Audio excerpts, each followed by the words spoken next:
Bienvenidas y bienvenidos a otro capítulo más de Versus. Ahora solamente somos 3. Saludos a Alina. Saludos a Alina, que estuvo un poco malita. Pues ayer tuvimos la sorpresa de esta noticia de Adán Augusto López Hernández, que decide dejar la titularidad de la Junta de Coordinación Política y de la bancada de Morena en el Senado, y dedicarse a lo que él llama trabajo de territorio, en algo que yo creo que debió haber terminado, o debió haber sucedido hace medio año por lo menos. Sí. ¿No? Desde que surgió esta noticia de su secretario de Seguridad Pública en Tabasco, cuando él fue gobernador, como no es que fuera parte del crimen organizado, sino que él organizaba ese crimen. Yo creo que desde ahí, si no es que desde bastante tiempo antes, Adán Augusto López Hernández era un lastre ya para Morena en general, para la presidenta en particular. Entonces pasaron pues muchos meses para que finalmente sucediera algo que debió haber sucedido mucho antes, y de eso vamos a platicar hoy aquí en Versus.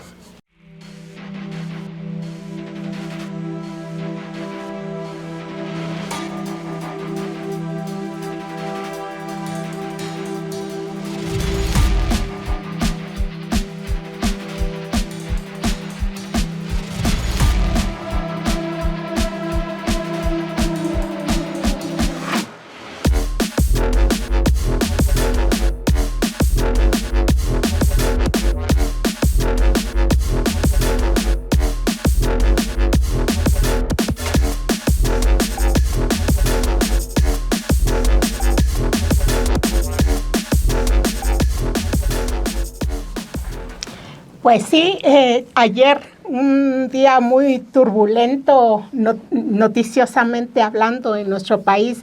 Venimos de toda una serie de notas de alto impacto a nivel internacional, y en nuestro país pues cierra y arranca la semana también con este anuncio en medio de estas reuniones que tienen todos los grupos parlamentarios el fin de semana, y es como arranque al periodo de sesiones en ambas cámaras, que traen una agenda muy cargada, y que en el arranque de estas sesiones, pues la nota se la lleva esta salida de Adán Augusto López como coordinador de los senadores de Morena, el grupo parlamentario que tiene más presencia en ambas cámaras, y que como tal, pues al coordinador parlamentario le toca llevar la mano también en la agenda legislativa que se plantearía durante ese periodo. Y este me parece uno de los puntos medulares de el por qué ya era insostenible la permanencia de Adán Augusto. Como comentas, Pepe, pues desde hace ya muchos meses se había convertido en un lastre para el grupo parlamentario, pero yo lo enfocaría en lo que hoy mismo está anunciando la presidenta, cuando se plantea como prioridad la agenda, el cambio político electoral que se está planteando, que será la iniciativa más relevante, pero también habla de los cambios que vienen en las titularidades del Sistema Nacional Anticorrupción. Y que no me imagino que como coordinador parlamentario Adán Augusto estuviera con esa agenda, dadas las imputaciones absurdo que le está arrastrando. Entonces me parece que va a resultar muy positivo para efectos del trabajo parlamentario que Adán Augusto dé un paso atrás como coordinador. Está en discusión todo el tema de que conservará el fuero, y desde mi punto de vista pues está el enorme pendiente de hasta dónde llegarán las investigaciones que se han abierto contra Bermúdez Requena y todo el círculo que lo protegía, porque ¿quién lo designa como titular de seguridad de Tabasco? Pues Adán Augusto López, cuando era gobernador de Tabasco. Y recordemos que los funcionarios públicos tienen responsabilidad o por colusión o por omisión, que sería cualquiera de los dos casos. Pues Adán Augusto tiene una responsabilidad en el crecimiento de ese grupo criminal, y esperemos que las investigaciones se lleven puntualmente también. El caso de Adán Augusto efectivamente se arrastra por mucho tiempo y va dejando secuelas. Ese es el gran tema, digamos, de arrastrar por tanto tiempo a un personaje que es tan cuestionado. Durante la campaña, yo le he contado, porque en su momento lo escuché, se cuestionó mucho que Adán Augusto López Hernández gastara tanto dinero y que tuviera el país tapizado y que trajera una cobertura de 24 horas de medios alternativos. Se le cuestionó mucho el origen del dinero, porque hay que preguntarse de dónde viene ese dinero, de dónde sacaba Adán Augusto López Hernández dinero. Su hermana, que lamentablemente falleció, estaba pues en Chiapas, en realidad tenía una relación con un gobierno en Chiapas, mientras que él tenía los pies puestos en Tabasco. Entonces hubo siempre la sospecha de que Adán Augusto estaba sacando dinero del gobierno de Chiapas y de sus relaciones en Tabasco. Eso lo saben. Adentro de la campaña de Adán Augusto se mencionaba, ¿para qué nos hacemos locos? También se decía se decía en la campaña de la doctora Sheinbaum, se decía en la campaña de Marcelo Ebrard, se cuestionaba el mismo, en su momento, yo lo menciono porque pareciera que ahorita ya es grilla, ¿no? No es grilla. Se decía en los equipos de todos ellos, se decía de dónde saca dinero Adán Augusto López Hernández. No es algo que está saliendo ahorita, no brinco ahorita, es algo que se cuestionaba en su momento. Tabasco estaba tapizado Bueno, pues a donde volteabas estaba. Y con esa mentira siempre de las revistas que supuestamente salen de líderes, ¿no? Perfiles, el cambio, quién sabe qué, puros nombres inventados para defraudar la ley. Revistas que nunca circulan, pero que quedan ahí solo como un anuncio, claro, que es una modalidad de defraudación. Es una modalidad. Yo creo que la izquierda no se puede permitir eso. Cuando yo lo vi en varios, lo siguen haciendo, todavía hasta hoy lo siguen haciendo. La izquierda no se puede permitir eso. O sea, cuando ustedes como audiencia vean eso, rechácenlo. Cuando ustedes, le digo a quien nos ve, nos escucha, cuando ustedes vean a un candidato que utiliza esas revistas falsas para promoverse, rechácelo. Lo hacen mucho, por ejemplo, Andrea Chávez lo estuvo haciendo en Chihuahua, ¿para qué nos hacemos locos? Y recientemente vi, yo no lo he visto personalmente, que estuvieron cuestionando a Santiago Nieto Castillo en Hidalgo porque aparecieron espectaculares con la revista Somos los, y luego líderes, ¿no? Copiándose a la otra que es igual. Igual aparece en tiempos de campaña. Como votantes, como ciudadanos, no nos podemos permitir eso, porque es una abierta violación al Código Federal creo que esto se sigue llamando igual, ¿no? COFIPE o ¿cómo se llama? El Código Federal de Procedimientos Electorales. Creo que se sigue llamando igual. Bueno. Y había muchas dudas con respecto al dinero, el origen del dinero de Adán Augusto. Esa crisis no se contiene. La crisis del dinero de Adán Augusto durante la pre-campaña no se contiene nunca. O sea, no hay un momento en el que el partido Morena le llama a Adán Augusto López Hernández, cuyo pasado es de un priista, no hay un momento en el que le llame y le dice, oye, ¿qué pasa con todo esto? ¿De dónde viene el dinero? ¿Por qué no hay ese mecanismo al interior de Morena? Es un misterio, yo no sé bien cómo opera eso, yo no tengo nada que ver con ese ni con ningún partido, simplemente cuestiono por qué no existe el mecanismo. Entonces, cuando cae lo de la barredora, lo siguiente que te tienes que preguntar, si tienes poca lógica o mucha lógica, o estás enterado o no estás enterado de temas políticos, es, ¿Adán Augusto sacó dinero del narcotráfico? Claro. ¿Del huachicol? Para financiar su campaña dentro de Morena. Dicho esto, yo siempre dije, y lo escribí hace 3 semanas, la presidenta tiene un problema en Adán Augusto como lo tiene con el mismo Monreal. Lo tiene porque está enfrentando acusaciones y está lidiando con Trump, que está viendo hacia México para ver cómo jode. Perdón por México, por México. No, perdón por usar la palabra Trump. Y por usar la palabra Trump, que es más grosero que jode, sí. Digo, que la otra. Entonces, por ahí. Hay un refrán, que creo que es un refrán gringo, yo no lo he oído en español, que dice, puedes sacar al chico del barrio, pero no puedes sacar al barrio del chico, ¿no? Uh-huh. Yo creo que se puede hacer un equivalente con gente como Adán Augusto, que sería algo así como, puedes sacar al priista del PRI, pero en muchos casos no puedes sacar al PRI del priista.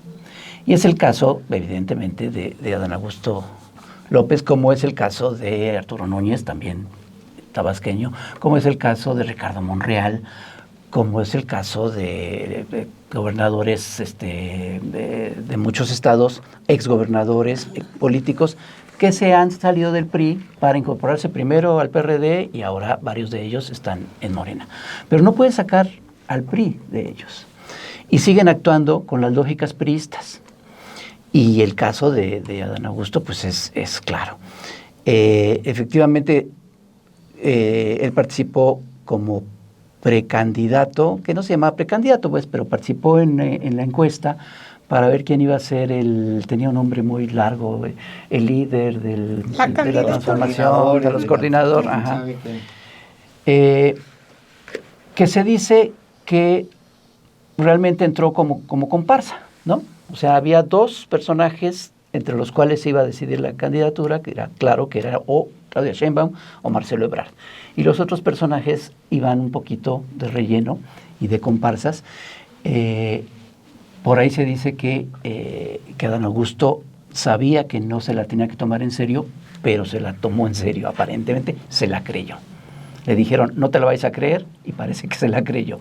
Y efectivamente empezó a gastar mucho, a comprar a personajes incluso dentro de los medios no corporativos, de los medios alternativos, y le hicieron su libro, y le hicieron mucho ruido. Y quedó en cuarto lugar. En cuarto lugar, porque ahí lo un poco sorprendente fue que Fernández Noroña se cuela hasta al tercer lugar. ¿Por qué? Porque la gente sabía, esta figura que se creó del coordinador de la transformación, aunque parecía un eufemismo para lo que se estaba peleando, que era obviamente la candidatura presidencial, realmente no lo era tanto.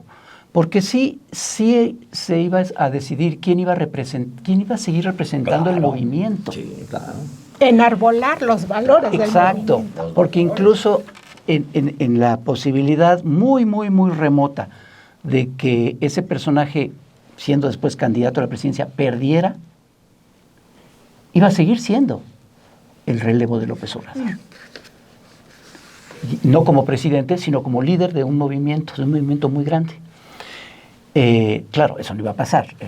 Lo más posible era que efectivamente ganara la elección y fuera presidente, que fue lo que pasó con Claudia Sheinbaum. Pero entonces la gente sabía que los personajes que en verdad representaban o estaban cercanos a este movimiento, pues sí son los que iban a participar. Y por eso la gente identificaba más a Fernández Noroña como parte de ese movimiento que al otro, que a Adán Augusto, que al otro niño verde, Velasco, o Monreal, que quedó en último lugar, ¿no? Entonces, por eso la sorpresa de Fernández Noroña, porque la gente sí lo veía como parte de un movimiento y a los otros no. Y estos otros, Adán Augusto y Monreal, finalmente son estos priistas que no pueden sacarse el PRI de adentro. Y siguen manejándose con todas las lógicas priistas. Y así van a ser el resto de su vida. Ahora, se va Adán Augusto, efectivamente, fue un lastre, lo sigue siendo, claro, ahora ya va a tener un lastre con mucho menos peso. Sigue ahí el otro lastre, que es Ricardo Monreal, son como que los dos grandes lastres que tiene ahorita Morena, con la desgracia de que los que llegan no necesariamente van a ser menos onerosos para el movimiento. Ignacio Mier finalmente también es un priista. Un priista que aprobó el FOBAPROA. Un priista de los que aprobaron el FOBAPROA, muy probablemente, no lo sé, pero tal vez hizo la roqueseñal en ese momento. Un priista que quiso participar, o sea, llega al PRD en ese momento porque quería ser candidato a senador en Puebla, y pierde, y se regresa al gobierno en ese momento de Doge. Entonces, finalmente son estos priistas que no se pueden, o son estos personajes que no pueden sacarse al priista que llevan dentro. Cuando hablas del priista que llevan dentro, bueno, el caso de Adán Augusto, la conducta del propio Monreal y todos sus allegados, pues son una evidencia de cómo entre muchos de la clase política, no porque digan ahora me voy a integrar a tal o cual movimiento, van a enarbolar realmente los valores o lo que promulga ese movimiento. Es el caso de Adán Augusto López, y en la historia de Adán Augusto yo me voy a regresar hasta años atrás, cuando su etapa como miembro del PRI, ese priista que nunca dejó atrás, o no al menos en su conducta. Y es también la etapa de Adán Augusto como notario público, que es donde, bueno, él argumenta que parte de esa riqueza que ha tenido en su familia o los trabajos que ha realizado es lo que le ha redituado también en tener ingresos, que después de estos escándalos del tema de la barredora, y bueno, él ya como senador le sacan ahí una investigación de ingresos que no había declarado en sus declaraciones patrimoniales, las declaraciones no cuadraban, él trata de dar una explicación que no le resulta de ninguna manera en el Senado. Es decir, cuando hablas, Alejandro, de todo este lastre en que se fue convirtiendo, pues sumémosle esa parte de no transparentar, y aún así, si lo transparentaba también quedaba mal. Me refiero a que él estaba hablando de tener ingresos de sus labores de notario en un periodo en el cual se supone que era secretario de gobernación, era secretario de Estado. Como secretario de Estado, lo cual lo dejaba mal parado, porque entonces ahí teníamos un caso de conflicto de intereses. Y voy a hacer referencia a un libro que publiqué hace muchos años que se llama El Cártel Negro, donde yo hablo de un notario de Tabasco que se llama Adán Augusto López. Y en ese libro yo voy evidenciando cómo en algunas notarias, no solo la de Adán Augusto López, sino la de Darwin Andrade, hermano de Andrade, gobernador, con el cual trabajó también Adán Augusto, pues en esas notarías empezaron a abrirse muchas empresas que se usaban como empresas fachada. Estas famosas empresas de portafolio que se usaban para facturaciones de cosas que nunca se le hacían a Pemex. Y esa historia está ahí, está escrita, se publicó en el año 2010 ese libro, y desde entonces estaba ahí esa evidencia de cómo en ese tipo de notarias se hacían operaciones que terminaban causando una afectación a las finanzas de Petróleos Mexicanos mediante esa modalidad de usar empresas, pues lo que ahora llamamos factureras. Entonces, esa historia quedó ahí. Son ese tipo de prácticas donde participan también notarios en operaciones que desde mi punto de vista también tendrían que estar bajo revisión por parte del poder. Entonces, cuando hablas de ese priista que llevan dentro, pues no basta con que digan ahora soy parte de un movimiento que busca la regeneración si siguen con ese tipo de prácticas. Porque lo que has planteado también, Alejandro, de el cómo en esa campaña donde se les puso un tope de gastos, ¿recuerdan ustedes? Claro. En ningún momento lo cumplió. Y no es una anécdota, es más bien un indicio del tipo de conducta de Adán Augusto, de ese pendiente de no transparencia, que no me imagino en estos momentos que se habla, y vuelvo al tema de designar nuevas cabezas, nuevas titularidades para áreas de fiscalización, pues ¿cómo vas a tener un coordinador parlamentario que esté con todo ese lastre de no transparencia, que sea quien coordine esos trabajos? Entonces, para mí es muy bueno que se haya hecho un lado en esos trabajos y que sea el mayor nivel de exigencia para quienes participen ahora desde el Congreso en la designación de áreas que son clave para nuestro país. El combate a la corrupción, ni más ni menos. De la gente que el presidente López Obrador, con la que el presidente López Obrador habla para que van a participar en la interna y para que se queden dentro del movimiento, él lo que hace es como una especie de mecanismo para decirles, bueno, aunque no quedes, vas a quedar dentro, te va a tocar algo. Y él lo hace como para no permitir que se resquebraje. Es la primera transición que él tiene que garantizar.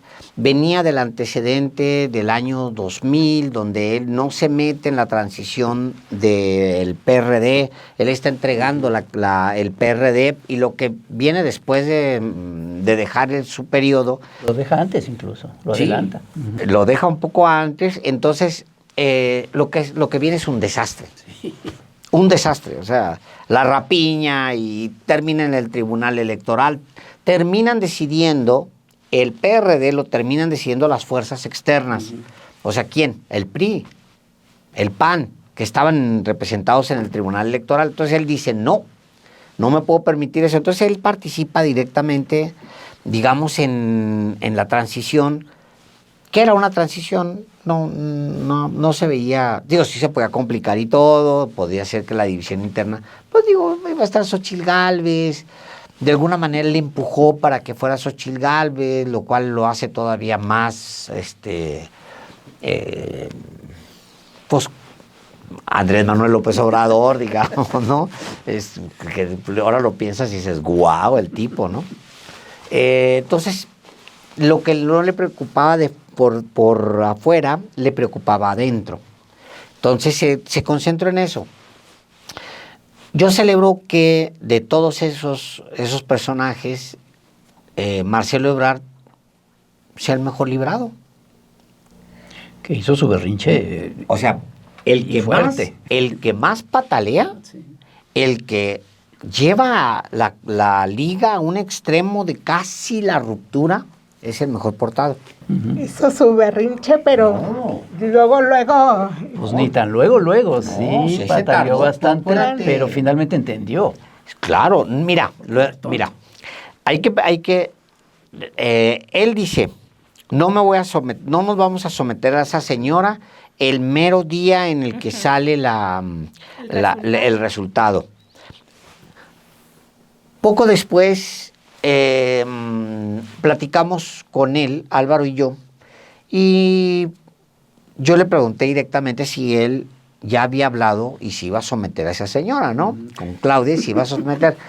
No, la respuesta no fue directa, pero sí dijo, voy a hablar con ella. Ya no insistimos para darle espacio también a la dignidad, pues también se vale pues tener. Pero de todos ellos, piensen ustedes, Adán Augusto López Hernández, lo siguiente es desbarrancarse. Se desbarranca. ¿Era previsible lo de Adán? Sí, era previsible. Yo creo que ahí falló Morena. Debieron haberlo presionado, porque al haberlo llamado a cuentas, ahí se hubiera contenido a un personaje que haría más daño más adelante. Sí. Luego, Fernández Noroña. Lamento que Fernández Noroña no sea tan... tenga como principal enemigo a él mismo. Uh-huh. Se hace daño él mismo. Lo lamento, porque encuentro un tipo genuino, de izquierda, etcétera. Que se haga daño no es una buena noticia, en su caso. Que se haga daño. Lo malo es que no solo se hace daño a sí mismo. Claro, nada más. También afecta al mismo movimiento. Adán, Noroña, Ricardo Monreal. Ricardo Monreal es Ricardo Monreal. No hay manera más que de voltearlo a ver y saber qué es él. Yo digo que el día que Ricardo Monreal salga de su influencia, se le va a venir una cantidad de cochinero tremendo. O sea, porque donde hay, le gusta y lo quiere. Posiciones, tiene nombramientos hechos en el Poder Judicial, en el legislativo, tienen en las cámaras, en ambos cuerpos legislativos tiene a su gente metida cobrando, tienen control aquí, allá, órganos independientes, él pisa órganos independientes, él ha sacado nombramientos, él ha aprobado nombramientos, incluso los aprobó por encima el presidente López Obrador. Yo recuerdo un par de berrinches que hizo el presidente López Obrador con él, antes de decirle eres un traidor. Un par de berrinches que hizo fue por nombramientos donde ni siquiera le consultó, los procesó en lo oscurito, los negoció con Krill, con con lo otro, y luego los sacó y puso a su gente en órganos independientes. Imagínate. Aparentemente independientes. Claro. Entonces, Monreal es un priista y es como la humedad. Pones a Monreal en esa esquina y te va a terminar corrompiendo toda la pared, o sea, ese es Monreal. Entonces, Adán se cae, Noroña también se hace daño a sí mismo, digamos que se autoflagela. Monreal es Monreal. Los otros, al otro personaje ni lo cuento, al Verde, ese es un cochinero, un agregado ahí raro. Y Marcelo. De todos ellos, el más rebelde fue Marcelo y el más disciplinado, fíjate la calidad política, también te habla mucho del tema del personaje. El más disciplinado es Marcelo Ebrard. Les puedo decir esto. Y yo creo que va a coincidir mucha gente que está cerca de la doctora Sheinbaum, ni siquiera te cito a gente de Marcelo. No hay en este momento alguien que le resuelva tantas cosas y le pida tan poco como Marcelo Ebrard. Fíjate bien, es un servidor público.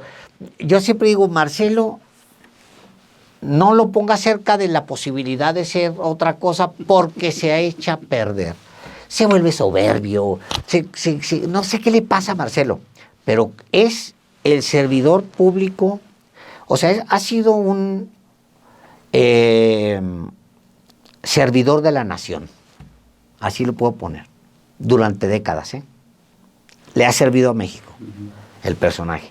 Y algo le pasa, se desbarranca cuando está cerca de lograr cosas y algo le pasa. Es que siempre dices, no lo pongas en la posibilidad de ser lo que él quiere ser, que es presidente. Claro. Pero es que él vive con ese deseo. ¿Crees que eso lo dañe, Pepe? Sí, yo creo que sí. O sea que eso lo pierde.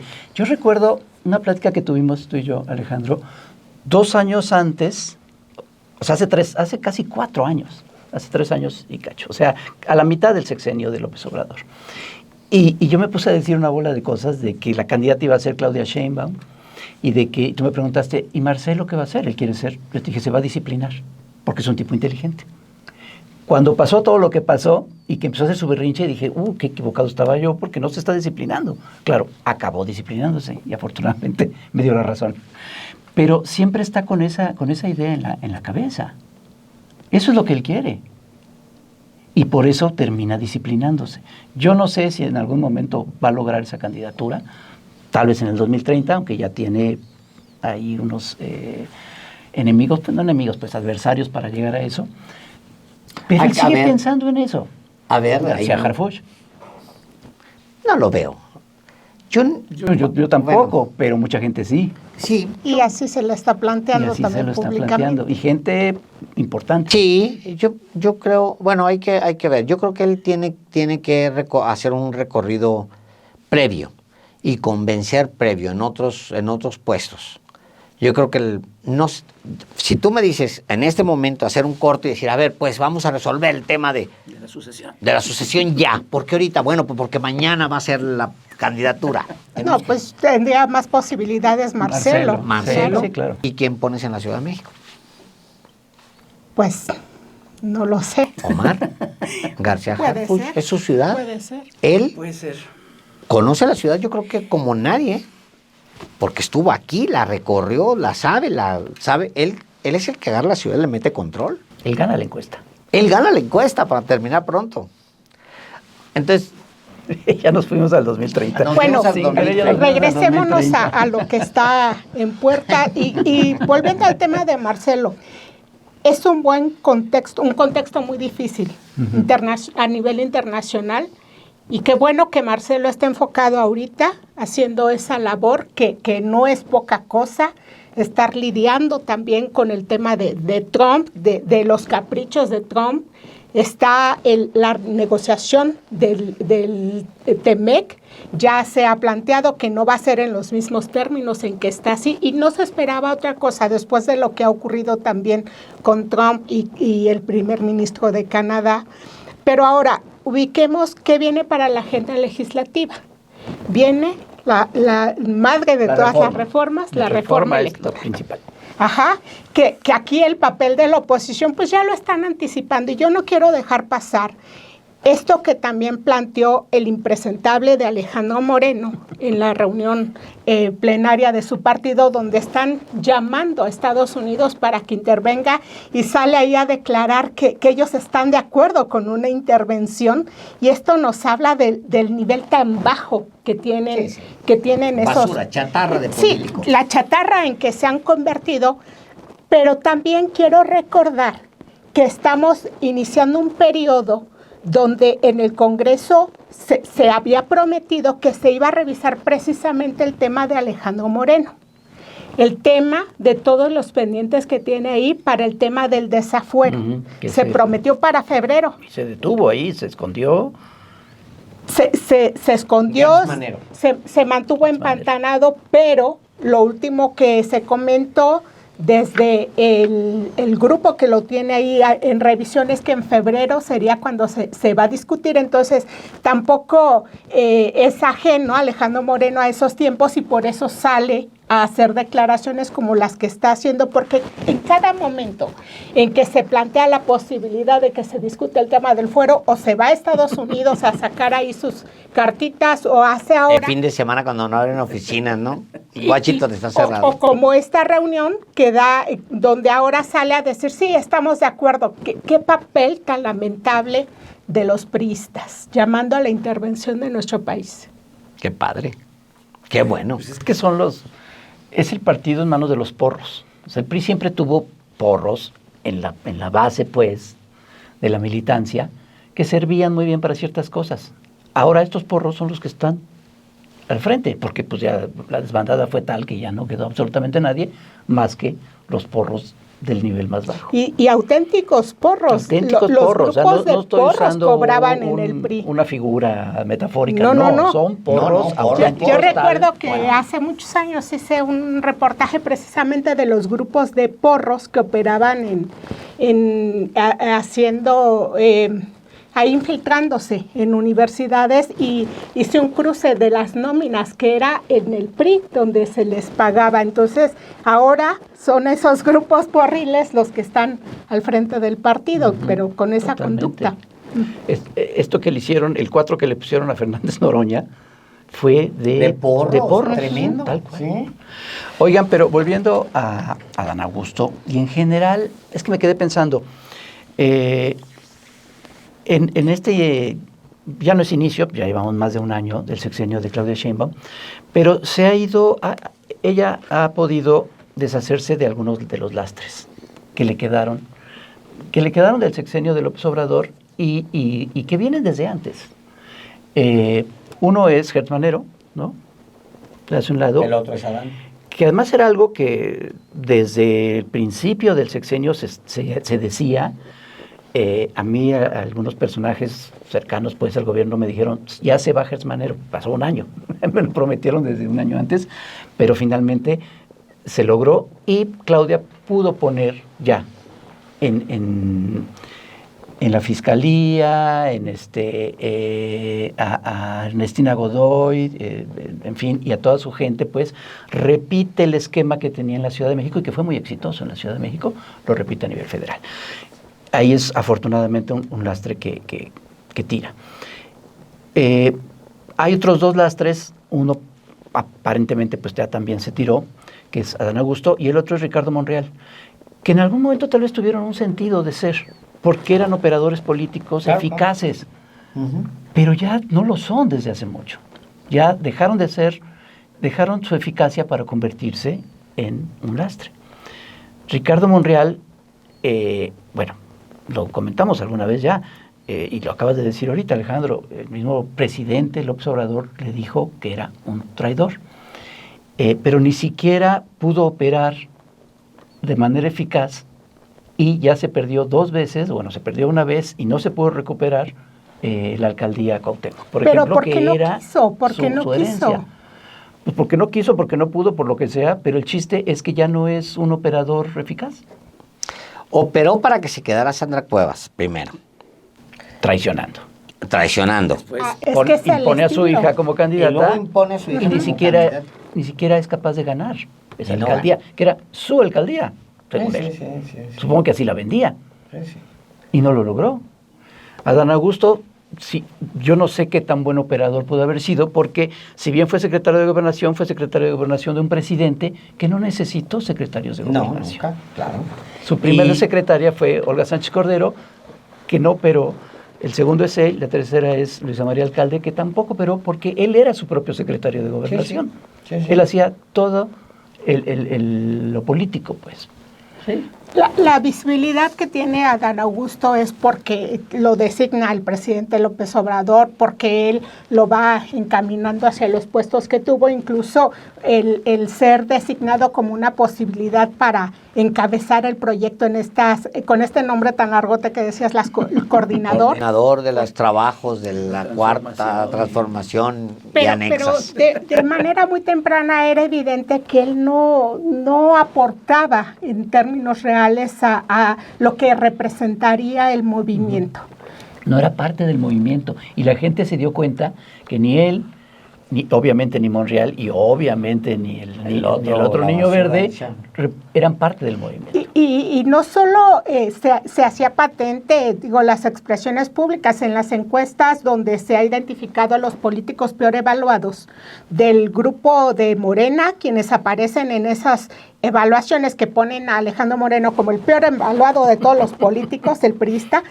También está Adán Augusto López y está Ricardo Monreal. Es decir, ya en la opinión pública es muy evidente que se habían convertido en un lastre, pero ni siquiera estarán tratando de ni siquiera simular que operaban algo o que querían aportar algo al movimiento, sino su coto de poder de Monreal, y yo lo diría en los Monreal, en plural también. A ver, vamos a verlo ahora desde otra perspectiva. O sea, lo hemos visto desde el análisis desde los personajes. Y Pepe caminó un poco hacia allá y ya lo tomo pues desde ahí. Desde la perspectiva de la presidenta de México. Uh-huh. Tenía que resolver el tema de la fiscalía. Eran 7 años perdidos. Sí. Gertz Manero le roba tiempo a la 4T. Ni siquiera perdidos solamente, sino... Sí, sí. Se fue para atrás. En el mejor de los casos son 7 años que se pierden ahí de posibilidad para resolver muchas cosas. Bueno, ya está resuelto ahí, ya tiene a Ernestina Godoy, a su equipo, etcétera, tal. El Senado de la República, había que resolver lo de Adán, ya lo resolvió, está resuelto. Ricardo Monreal. Todas las referencias que hay sobre Ricardo Monreal, operador político, son buenas. Salvo cuando él se pasa de listo. Pero si él Es que tiene... siempre se pasa. Ese es el tema. Pero mira, ahí te va. Cuando se le encarga una tarea específica, la cumple, tiene mano para hacerlo. Pues es un labioso, es un labioso y sabe cómo sacar y meter y jajaja y jijiji. Es un labioso, pero no es eficaz. Eficaz es Marcelo. Sí, Marcelo es eficaz. Mira, yo creo que tiene la posibilidad él de resolver cosas que se le pueden poner en el corto plazo en la mano y demostrar que puede ser útil. Y yo creo que ese es el momento que está viviendo ahorita él. Si él es útil ahorita, termina como diputado. Si no, se va. Pues está yendo desde hace tiempo, ¿no? Sí. Dijo que ya se iba a retirar. No, pero sí, bueno, ya lo conoces. Y coqueteando con el PRIAN. Ojalá y lo hiciera. Que no sea payaso. O sea, él sabe perfectamente lo que significa el PRIAN. O sea, ojalá y se fuera al PRIAN y ya resolvemos todo de un fregadazo, ¿no? La izquierda se deshace un alacrán y él se va de donde nunca debió haber salido. Qué bueno que lo hiciera. Pero no lo va a hacer. No está loco, no come lumbre. O sea, yo creo que el tipo va a tratar de quedarse acá. Yo digo que esta coyuntura es muy buena para él. O sea, sin Adán, necesita la presidenta que le ayuden a empujar a algunos en este lugar, son varios los que le van a operar la reforma, incluyendo Rosa Isela. Rosa Isela le va a operar una parte de la reforma, pues la chatarra de político que es Mier, también otro personaje, o sea, pero bueno, me supongo que que la presidenta lo está viendo como que tiene un par de votos que son importantes garantizar, al mismo tiempo Monreal, al mismo tiempo Luisa, al mismo tiempo... ¿En qué pienso cuando lo veo así? La presidenta tiene pocas personas operando políticamente. No tiene... Fíjense ustedes cómo si volteamos hacia Estados Unidos, descansa sabiendo que lo del Temec va a salir adelante por Marcelo. O sea, es una certeza que le daba Marcelo al presidente de México, al presidente López Obrador, como se lo da ahora a la presidenta Sheinbaum. Pero no tienes eso mismo acá adentro, acá en lo interno. Es un poco más complejo, son personajes conocidos, tienes que cuidar muchas cosas. Antes se resolvía todo a cañonazos de dinero, ya no puedes resolverlo. Es más, como decía una frase que cita mucho Álvaro, de todo lo que se puede comprar con dinero resulta barato. A Peña le sale muy barato la segunda generación de reformas. Desde Salinas no se hace una reforma tan grande como las que logra Peña, porque le sale muy barato, con dinero. Pues el PAN es una podredumbre tremenda, compra a este y a aquellos, y con dinero además ni siquiera que tiene que salir del Estado, sino con dinero de Odebrecht, o sea... Por cierto, otro de los casos que dejó pendiente Gers Manero. De todos los pendientes, es que todo se congeló en el tiempo, es una pérdida tremenda. Entonces, yo creo que la presidenta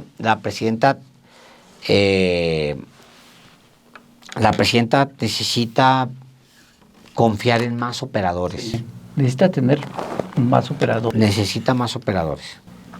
El movimiento de transformación, tanto en la Cámara de Diputados como en la Cámara de Senadores, creo que nos está quedando a deber. Y le está quedando a deber a su presidenta. Sí, sí. Si Morena no estuviera en la presidencia, el actuar de Morena en las cámaras sería desastroso y no ayudaría para nada. Sí, sí. Sin el voto de la gente mayoritario que le da tanto power en las cámaras, sería un desastre, en efecto. Sería un desastre.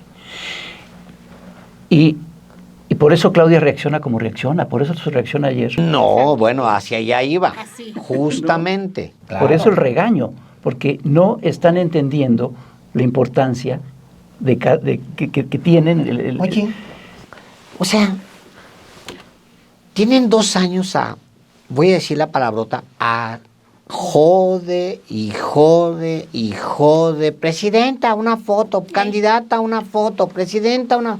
Ya déjense de tanta payasada, carajo. Porque es frivolidad. Ya dejen de estar tomándose la foto con la presidenta, dejen de estarla presionando con esa payasada. Están confiados y confiadas, para ser inclusivo, precisamente con la presidencia, porque está la presidenta, porque Morena está en la presidencia y porque tienen el apoyo de la gente, pero ellos no están haciendo su trabajo y quieren ganar las las candidaturas, las gubernaturas, todas las campañas con pura selfie. Todo. Ahí tienes a Andrés Exacto. Chávez haciendo Así es. campaña con pura selfie, todo lo que Todo. tuitea todos los días son selfies. Oye, llega la presidenta, celebro que la paren ahí, la secuestren 10 minutos, le digan, oiga, o 20, no me recuerdo cuánto, presidenta, es que esto no está pasando aquí, esto no está pasando acá, lo celebro. Por provocó que después fuera a regañarle. Es correcto, porque ahí ese contacto vale oro, es oro molido para ella. Él sabe exactamente qué está pasando pues a nivel piso, a eso sale las giras. Claro. Eso provoca el regaño. Porque dice, oigan, perdónenme, no estén fregando con selfies. O sea, me están pidiendo selfies cuando me acaban de detener porque ustedes no hacen su chamba. Oigan, no la frieguen, traigo un montón de chamba como para detenerme aquí. La selfie boba, párenle ya con eso. Lo que vimos ayer es un reflejo de todo lo que hemos estado aquí planteando. La presidenta trae un plan de gobierno donde uno de sus puntos medulares es cumplir con esos compromisos que se hicieron con pueblos como San Quintín, ¿no? Con esa gente que no ha tenido justicia social por décadas y que hacia allá está encaminado ese trabajo. Pero lo podemos aplicar para todo el país, donde hay muchos políticos que solo buscan tomarse la foto para mandar un supuesto mensaje de que tienen la aprobación de la presidenta, amparándose en esa aprobación que la presidenta tiene. Y colgándose. Colgándose de ello. Y eso es lo que ameritó que el día de ayer les dijera, oigan, ya, y es una frivolidad esto de estar colgándose todo el tiempo, de hacerse la selfie y con eso pretender que tienen esa misma aprobación. No la tienen, porque no están trabajando a nivel de lo que se está haciendo desde la titular del Ejecutivo. Es un reflejo de todo esto. La presidenta trae un plan de gobierno que necesita que cada uno de los políticos que se dicen y funcionarios que forman parte de ese grupo de transformación. Todo, mal. El gordo y el flaco. No era para tanto, ¿eh? No era para tanto. Sí, entonces, a ver si de verdad entienden el mensaje, porque están haciendo esa política de selfie que refleja la mera frivolidad. Política de selfie, Sí, es sí. que es eso. A ver, efectivamente, Claudia Sheinbaum necesita, bueno, es que no sé qué tanto, si Claudia Sheinbaum necesita del movimiento de Morena o Morena necesita de Claudia Sheinbaum, o sea, hay ahí un... ¿Cómo sucede con el presidente? Sí. Porque parece que no están entendiendo su papel, tanto diputados como senadores, como presidentes municipales, como, en fin. Pero no es solo una cuestión moral, es una cuestión de su obligación. Digo, tienen un cargo hasta de público, eficacia política. Tienen un cargo público, tienen que trabajar de manera eficaz, tienen que dar respuestas a la gente. No están en cargos honorarios, además, están cobrando un sueldo, pues tienen que hacer trabajo también. Lo que está sucediendo, o lo que parece que puede suceder en estos años, es la posibilidad de un relevo generacional dentro del movimiento. Creo que se tiene que dar. Se está dando de manera muy irregular y no necesariamente los personajes que llegan a ese relevo son personajes que funcionan, ¿no? Estaba viendo yo en el primer programa que tuvieron este año en Canal 11, de los periodistas, que tuvieron a Luisa María Alcalde, todos los comentarios de la gente en la transmisión eran muy críticos en contra de Luisa María Alcalde. No eran buenos, yo también lo noté. Y ella pues representa de alguna manera ese relevo generacional. Están estos personajes que ya dijimos que son un lastre, Adán Augusto, Monreal, que son personajes que representan efectivamente a ese viejo PRI. Y lo que se necesita, una de las cosas que necesita Morena para afianzarse como un movimiento que es, y para poder trascender, es ir eliminando esos lastres. ir eliminando a esos viejos priistas. Ahora, el problema que tiene es que al ser un movimiento tan grande y que ya con tantas gobernaturas, con la presidencia, las cámaras y tal, se deshace de esos lastres, pero muchos de los que llegan son expriistas o incluso hasta expanistas, pues exprianistas que llegan a incorporarse por mero interés. La transición entre Adán y Mier, dices tú, o sea, ya no sé a quién quiero, a Mier mejor o a Adán.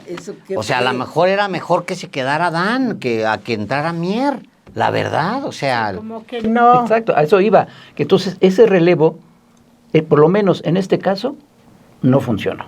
No. Si acaso tal vez Mier, simplemente por ser un poquito menos conocido que Adán Augusto, pero está le va a menos salir desprestigiado, todo el dinero, pues. pero está en la oportunidad pues de desprestigiarse más, porque ahora va a tener más reflectores.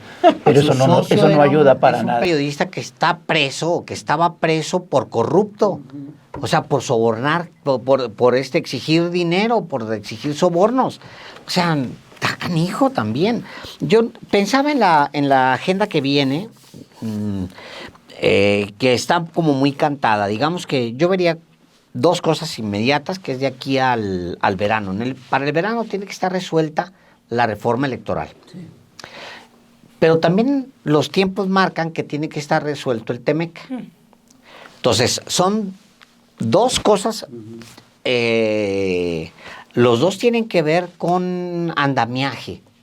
Ni siquiera son resultados, es andamiaje. Sí, hay resultados, tiene que haber mucha eficiencia política para sacar ambos temas. Ahí se tiene que concentrar la presidenta para sacar los dos temas. Son 5 meses muy canijos para ella. Se tiene que concentrar hacia el 100. Al mismo tiempo yo digo que vienen dos de mediano plazo que son muy importantes para ella y también para su movimiento. Uno es el crecimiento económico y el otro es la pobreza. Cuando el presidente López Obrador empieza a hablar sobre la idea del bienestar en sustitución del Producto Interno Bruto como manera de medir la eficiencia de una economía, muchos de nosotros entendimos, otros se fueron contra él, muchos de nosotros entendimos el valor. O sea que era, a ver, espérame, más que él no lo sabía explicar, pero en términos económicos tenía mucho sentido lo que él estaba planteando. Es algo sobre política social que se empezó a visibilizar desde los años 90, pero se impuso encima el neoliberalismo. Pero Amartya Sen, por ejemplo, que recibe el premio Nobel de Economía a finales de los 90, traía ya, esa era la idea, pues, ¿no? De convertir la economía en un instrumento para el justo reparto de la renta nacional. Era ese y lo que planteaba López Obrador era justamente eso, el justo reparto del ingreso nacional, de la renta nacional, en los sectores concentrado en los sectores menos favorecidos. Pero si durante todo el sexenio el presidente estuvieron otra vez la misma palabra, friegue, con que López Obrador, quién sabe qué, no crecemos nada, etcétera, les calla la boca el día en que sale el dato de pobreza. ¡Pum! Tómala. Tengan para que aprendan 13.4 millones de pobres, millones dejan la pobreza y 1.8 dejan la pobreza extrema. Son datos tremendos, me la pongas como me la pongas, le cierra la boca a cualquier gobierno del planeta, punto. Pero tienes que mantener ese ritmo. Tienes que mantenerlo porque no estamos creciendo. No estamos creciendo, estamos muy lentos en crecimiento. O sea, termina 2025 con un crecimiento, no caímos en recesión, qué bueno, pero tuvimos un ingreso extraordinario, tuvimos exportaciones históricas. Nunca antes en la historia de México se había exportado tanta mercadería como ahora. O sea, la cantidad cuando lo ves así dices, creo que en diciembre fueron 65,000 millones, es una cosa así de... ¿Qué es esto? ¿Cuándo te ibas a imaginar que se lograra esto? Bueno, se logró con López Obrador y ahora con la presidenta Sheinbaum. Se logró, punto. Pero tienes que crecer porque te va a presionar el dato de la pobreza.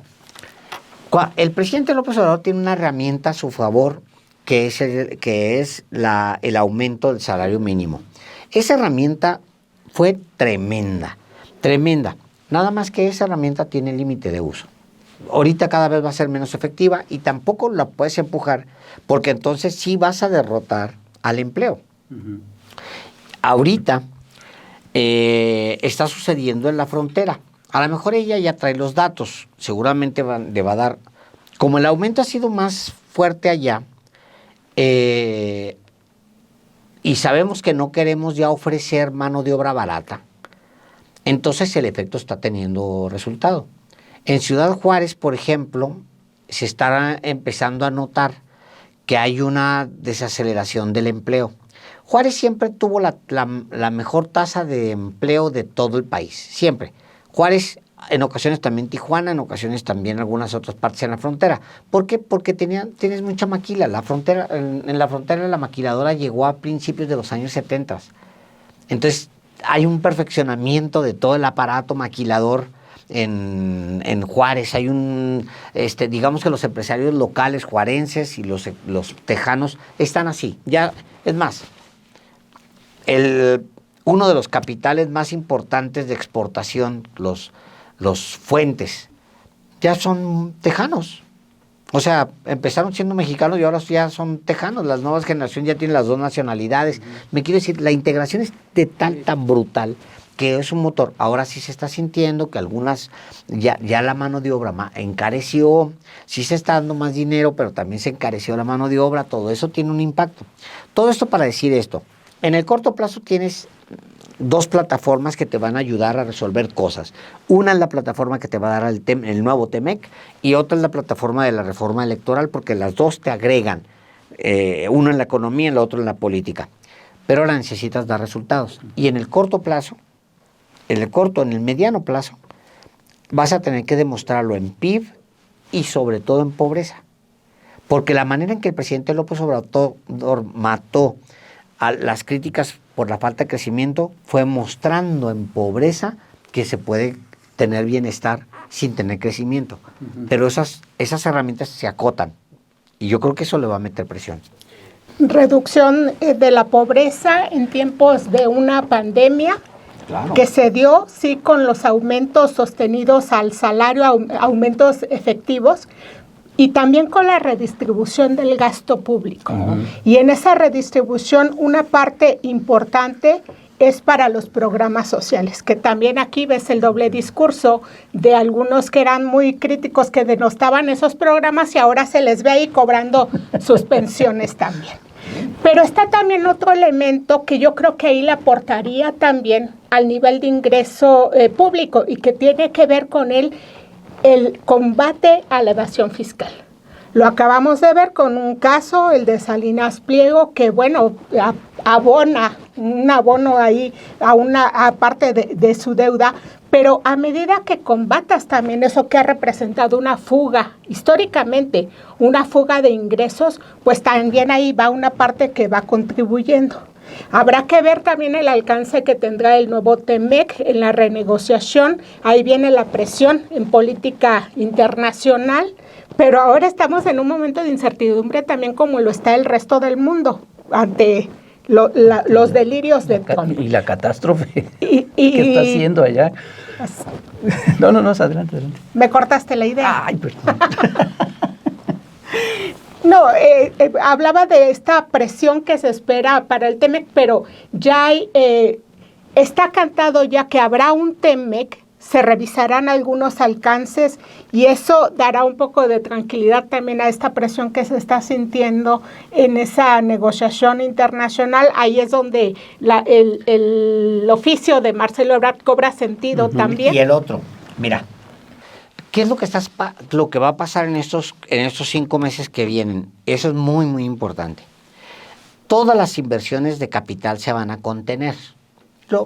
Normal, tú traes 20 pesos en la bolsa y estás viendo que se va a mover los precios de lo que vas a comprar, que a lo mejor se pone más barato.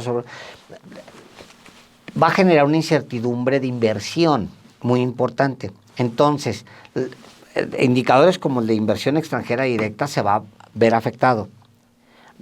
Chéquenlo y verán. ¿Por qué? Porque es normal, los empresarios van a decir, oye, vamos a esperar cómo termina la negociación. No podemos invertirlo ahorita a México, pues qué tal que no le podemos invertir ahorita. Y pasa con el mundo, o sea, con todo el mundo, no es una cosa específica de México, pues. Fíjate que hablando de esto de la incertidumbre, también una cuestión es la incertidumbre que digamos normal, en medio de una renegociación que no se sabe los alcances, y otra es también la información tendenciosa que se está viendo por parte de algunos medios, y me refiero a notas que plantean el Reforma, creo que ayer o antier, huyen gasolineros de México, y empiezan a plantear ahí un escenario como de catástrofe, ¿no? Y ya sabemos que ese va a ser también el escenario que va a plantear la oposición, porque ya lo están haciendo, falseando videos en redes sociales, planteando un país en llamas, y cuando está pidiendo esa misma oposición la intervención de Estados Unidos para nuestro país, pues también podemos esperarnos, es predecible que lancen una campaña donde muestren todo como catástrofe, y los medios que son parte de su vocería también pues harán eco de ese tipo de información. Y es que algo que es importante que va a suceder este año también, en la segunda mitad del año, es que se van a empezar a preparar tanto los partidos como el gobierno y como Morena en 2027. En 2027. En la elección.